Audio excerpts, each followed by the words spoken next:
విషయంలో లేదు, చాలా సహేతుకంగా మనకు అర్థమైపోయింది. నీలోనే ఉంది అని అన్నప్పుడు నీలో అంటే ఏంటి? నీ మనస్సులో అని అర్థం, అంతేనా కదా?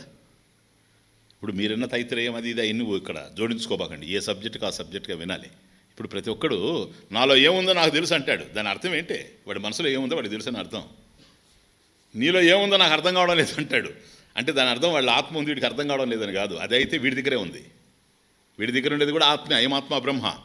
కానీ నీలో ఏముందో నాకు తెలియడం లేదు అని ఒక మనిషి అన్నప్పుడు నీ మనసులో ఏముందో నాకు తెలియడం లేదని అర్థం. నాలో ఏముందో నాకే తెలుసు అన్నప్పుడు నా మనసులో ఏముందో నాకే తెలుసు అని అర్థం కదా? కదా? ఇప్పుడు ఏమర్థమవుతుంది? మనం ఆశించేటువంటిది ప్రపంచంలో లేదు అని తెలిసిపోయింది కనుక, విశ్వంలో లేదని అర్థమైపోయింది కనుక, ఎక్కడుంది అంటే వ్యక్తిలో ఉంది. వ్యక్తిలో ఎక్కడుందంటే మనసులో ఉంది. ఇది ఫ్యాక్టా? ఆనందం కనుక మనసులో ఉండేటట్లయితే, ఆనందం మనసులో ఉంది అని కదా నువ్వు చెప్తున్నావు. మరి మనసు నీ దగ్గర ఎప్పుడూ ఉంది కదా అంటున్నా. నీ మనీ తీసుకుపోయేవాడు ఎవడని ఉంటాడు, కానీ నీ మనసు తీసుకుపోయేవాడు ఎవడు ఉంటాడు? ఎవడి మనసు అవసరం లేదు ఈ ప్రపంచంలో. వాడి మనసుతోనే వాడు యాగలేక చస్తూ ఉంటే ఇంకొకటి మనసుని ఎత్తినేసుకొని తిరగాల్సిన అవసరం లేదు. Just listen. కనుక మనసులో ఆనందం ఉంది అని నువ్వు అన్నప్పుడు ఆ మనసు నీ దగ్గర ఎప్పుడూ ఉంది కదా అంటున్నా నేను. మనసు నీ దగ్గర ఎప్పుడూ ఉండేటప్పుడు, ఆనందం మనసులోనే ఉండేటప్పుడు, ఆనందాన్ని కలిగినటువంటి మనసు నీ దగ్గర ఎప్పుడూ ఉండేటప్పుడు నువ్వు ఎప్పుడూ ఆనందంగా ఉండాలి. అవునా? లేదే. ఇంకొక విధంగా చూస్తే రివర్స్లో తెలుస్తూ ఉంది. మనసు ఉన్నప్పుడే ఆనందం ఉండడం లేదు, మనసు లేనప్పుడే కొద్దిగా అటు ఇటు కనపడుతుంది. ఎక్కడ? పడుకోండి. చూడండి, రివర్స్లో ఉంది. ఇప్పుడు ఎప్పుడైతే అక్కడ కాదని నీ మనసులో అంటున్నావు, నీ మనసులో ఏది ఉండేది? అసలు మనసు ఉన్నప్పుడే ఆనందం లేదు. ఎక్కడ మనసులో అయితే లేదో, విలీనమైపోతా ఉందో సుషుప్తిలో, అక్కడ కొద్దిగా కనపడుతుంది అన్ అయోట్ ఆఫ్ జాయ్. చూడండి ఎట్లా ఉండే, ఎంత గారడి జరుగుతూ ఉందో మనలోనే. ఇది వదిలిపెట్టేసి మన ప్రపంచం అంతా కావాలి. అది ఎక్కడుంది? సరే,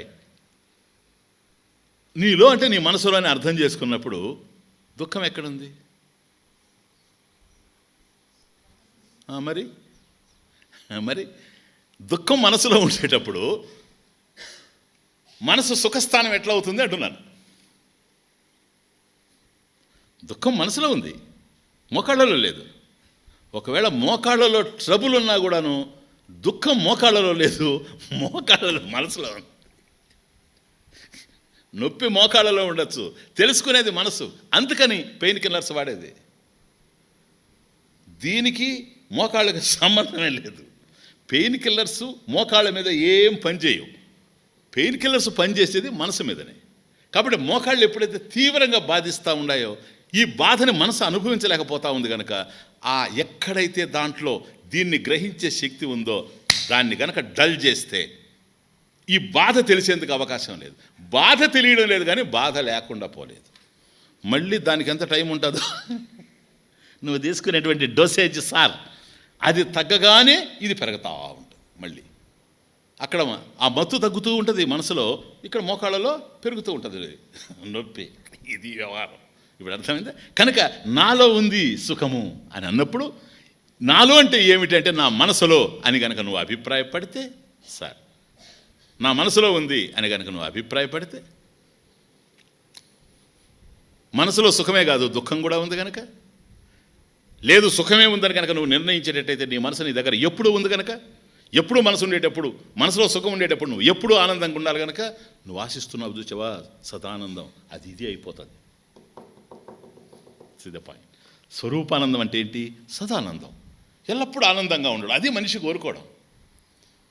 ఒకసారి ఈ ప్రపంచంలో ఏదో బిట్స్గా చూచాడు కనుక ఆనందం అనుకున్నది నెరవేరినప్పుడు కొద్దిగా, రాత్రి నిద్రపోయినప్పుడు కొద్దిగా, ఇట్లా హాయిని అనుభవిస్తూ వస్తున్నాడు కనుక, అసలే అనుభవంలో లేకపోతే ఎవడు అడగడు. ఈ రెండు చోట్లే ఉండేది అనుభవం. సుఖానుభవం మనకి ఎక్కడుందంటే, మనం ఏదైనా ఆశించి అది తీరినప్పుడు అంటాం. వాస్తవానికి దాని నుండి కాదు కదిలేది, మన అలజడి ఆగింది. అలజడి ఆడినప్పుడు సుఖం కనపడతాం. ఇది ఫస్ట్ పాయింట్. సెకండ్ పాయింట్, మనకు గాఢ నిద్రలో, సుషుప్తులో నిద్రపోయి వచ్చిన తర్వాత సుఖేనమయా నిద్రానుభూయాత్, నాకేం తెలియకుండా హాయిగా సుఖంగా నేను నిద్రపోయాను అంటున్నాడు. ఆ అనుభూతి వాడికి ఉంది కనుక ఇది ఎప్పుడు కావాలనుకుంటున్నాడు కనుక, ఈ సుఖం దుఃఖాన్ని భరించలేకపోతున్నాడు కనుక, అది బంధం కనుక, దాని నుంచి విడిపడాలనుకుంటున్నాడు కనుక, ఈ సుఖం అనంతంగా ఉండాలి అని అనుకుంటున్నాడు. అది విషయం.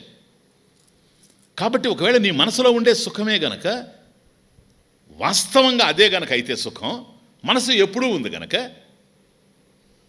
నువ్వు ఎప్పుడూ ఆనందంగా ఉండాలి. సదానందం అయిపోద్ది. నువ్వు ఏదైతే ఆశిస్తూ ఉన్నావో అది నీకు లభ్యమవుతుంది. ఇక్కడ కూడా ఫెయిల్ అయినాం. అది ఆడ ప్రపంచంలో ఫెయిల్ అయిపోయాం. ప్రపంచంలో దాన్ని పొందలేకపోతున్నాం. ఏది ఆశించినా మనలో అనుకున్నప్పుడు మన మనసులో, ఈ మనసులో కూడా దాన్ని పొందలేకపోతున్నాం. Please understand. సో ప్రపంచంలోనూ లేదు, మనసులోనూ లేదు. కనుక సుఖం అనేది దేనికి సంబంధించింది ఇస్ ద పాయింట్. సుఖం అనేది దేనికి సంబంధించింది? పొందిన వాళ్ళంతా కూడా, ఇలాంటి మహాత్ములంతా కూడా ఈ ప్రపంచంలోనే పొందారు కనుక, స్వామీజీ థర్డ్ పాయింట్, ఇది ప్రపంచానికే సంబంధించింది అంటావా? నాకేం అభ్యంతరం లేదు. కానీ ఒక చిన్న డౌట్ నాకుంది, సంశయం. అది నువ్వు నివృత్తి చేస్తే సరిపోద్ది. ఏంటో, ప్రపంచానికి సంబంధించింది అంటున్నావు కదా, సుఖం అనేటువంటిది విశ్వానికి సంబంధించింది అని గనకంటే, విశ్వం వివిధ ప్రత్యయ గమ్యం.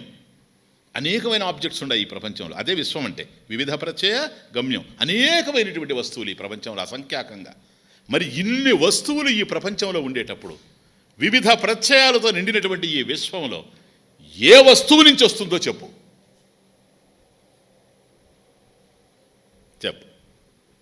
ఎందుకంటే విశ్వం అనేది ఒకటి కాదు. ప్రపంచం ఒకటే నువ్వు అనొచ్చు, ప్రపంచం ఒకటిగా లేదు. విశ్వం అంటేనే వివిధ ప్రత్యయ గమ్యం. అనేకమైనటువంటి విషయాలు చేరితేనే ఒకటి మరొకటి కానే కాదు. చెట్టు పుట్ట కాదు, పుట్ట మేఘం కాదు, మేఘం నది కాదు, నది కోయల కాదు, కోయల నెమలి కాదు, నెమలి మనిషి కాదు. చూసారా, మనిషి ఆవు కాదు, ఆవు చెట్టు కాదు. ఎన్ని రకరకాలుగా, ఇన్ని అసంఖ్యాకం చెప్పుకుంటూ పోతూ ఉంటే జీవితం అంతా చెప్పచ్చు. అన్ని ఉన్నాయి ఈ ప్రపంచంలో. ఇన్ని విషయాలు ఉండేటువంటి ఈ ప్రపంచంలో వివిధ ప్రత్యయగమయం అని తెలిసేటప్పుడు, ఏ ప్రత్యయం నుండి, ఏ వస్తువు నుండి, ఏ ఆబ్జెక్ట్ నుండి నీకు నిత్య సుఖం వస్తుందో ప్లీజ్ టెల్ మీ.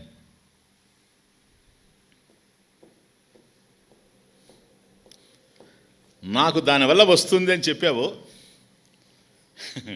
అది నిత్య సుఖం కాకుండా పోతుంది. ఎందుకని? నిత్య సుఖం అదే అయితే, నీకు దేనివల్ల అయితే ఆనందం కలిగిందో దానివల్ల నాకు కూడా ఆనందం కలగాలి. నిత్య సుఖం కనుక కదా. ఎక్సెప్షనల్ కేసెస్ కాదు నేను మాట్లాడేది. ఇప్పుడు వేపాకు నవిలాడు ఎవడన్నా అంటే చేదుగా ఉండాలి, అందరికీ చేదుగానే ఉండాలి. అది స్వరూపం అంటే, అది స్వభావం అంటే. కాబట్టి నిత్యానందం అనేటువంటిది ఉన్నప్పుడు నీకు ఒక వస్తువు నుంచి వస్తే ఆ వస్తువు నుంచి నాకు కూడా రావాలి. నాకు రాకపోగా ఏ వస్తువు నుండి అయితే నీకు నిత్యానందం వస్తుందో నీకే మరొక దశలో అది ఆనందాన్ని ఇవ్వలేకపోతా ఉంది సార్. చూచారా ఇప్పుడు ఏమైపోయింది? కనుక వివిధ ప్రత్యేకమైనటువంటి విశ్వంలో కానీ, నిరంతరం మనల్ని ఆనందం కావాలి ఆనందం కావాలని ప్రేరేపిస్తూ ఉండేటువంటి మనసులో కానీ, ప్రపంచంలో ఏ వస్తువులో కానీ ఇది లేదు. ఎందుకని? అవన్నీ భిన్న వస్తువులే కానీ, అనిత్య వస్తువులే కానీ, నిత్య వస్తువులుగా ఏక వస్తువుగా లేదు. 2 పాయింట్స్. నిత్య వస్తువు కాదు, ఏక వస్తువు కాదు. నిత్య వస్తువు అయితే అది ఏక వస్తువు అయి ఉంటుంది. అందుకని ఆనందాన్ని ఇవ్వలేకపోతా ఉంది. అర్థమైందే? నిత్య వస్తువు కాదు, ఏక వస్తువు కాదు. ఈ రెండిటి మధ్యలోనే ఆనందం ఉండాలి. ఆ ఆనందం ఇదిగో నిత్యానందైక రసం. నిత్యానందైక రసం. ఈ మాట ఉపనిషత్తు ఎందుకన్నదో తెలుసా? నిత్య ఏక, ఈ రెంటి మధ్యలో ఉంది సార్ ఆనందం. ఎందుకని ఆ రెండు ఒకటే. రసం, రస, రసో వై సహ. రసం అంటే ఆనందం. కాబట్టి ఇది ఏకరసం, ఇది ఏకరసం. ఏకరసం ఏంటి సార్? ఒకే స్వరూపం. ఏకరసం అంటే ఒకే స్వరూపం.